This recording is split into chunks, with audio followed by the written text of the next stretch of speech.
వరంగల్లో కురిసిన భారీ వర్షానికి ఎనుమామల మార్కెట్లో రైతులు తెచ్చిన పత్తి తడిసి ముద్దైంది. దీనికి సంబంధించి మరింత సమాచారం మా ప్రతినిధి రవిచంద్ర అడిగి తెలుసుకుందాం.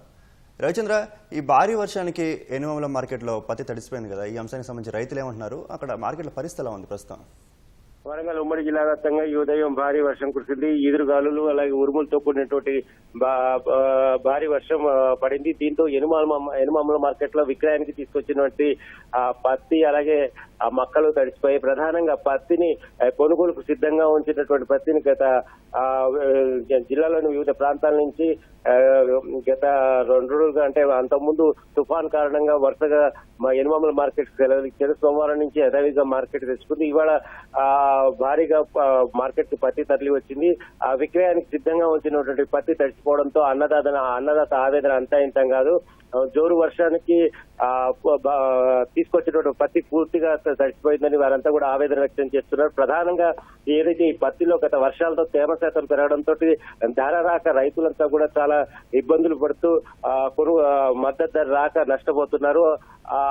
అయితే కాస్త వర్షాలు తగ్గి తుఫాన్ ప్రభావం తగ్గి మార్కెట్ కి తీసుకొచ్చేసరికి ఇవాళ ఒక్కసారిగా కురిసినటువంటి భారీ వర్షంతోటి మొత్తం విక్రయానికి సిద్ధంగా ఉంచినటువంటి పత్తి తడిచిపోవడంతో అన్నదాతలు కన్నీటి పర్యంతమవుతున్నారు.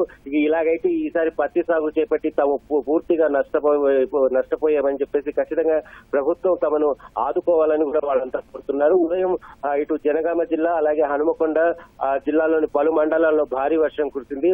ఇటు హనుమకొండ, వరంగల్, కాజీపేటల్లో కురిసిన వర్షంతో రహదారులు జలమయమయ్యాయి. అలాగే జనగామ జిల్లాలో కూడా జనగామ జిల్లా వ్యాప్తంగా కూడా పలు చోట్ల వర్షం కురిసింది. అయితే అధికారులు మాత్రం పూర్తి సంసిద్ధంగా ఉన్నారు. గత వారం తుఫాన్ ప్రభావంతో వచ్చిన వరదల కారణంగా ఈసారి మాత్రం అధికారులు పూర్తి స్థాయిలో సన్నద్ధమయ్యారు. ముఖ్యంగా నగరంలో మేయర్ వర్షంలోనే పర్యటించి ఎక్కడికక్కడ ఈ నాలాల్లో ఉన్నటువంటి చెత్త చెదారాన్ని తీసివేస్తూ అధికారులకు ఆదేశాలు జారీ చేస్తున్నారు. అంటే సాయంత్రం మధ్య ఇప్పుడైతే ప్రస్తుతం వర్షం తగ్గింది, కానీ సాయంత్రం లోపు మరింత భారీ వర్షం పడితే ప్రజలకు ఎలాంటి ఇబ్బందులు రాకుండా అధికారులు మొత్తం పూర్తి స్థాయిలో సన్నద్ధమై చర్యలు తీసుకుంటున్నారు. చందు, ధన్యవాదాలు రవిచంద్ర.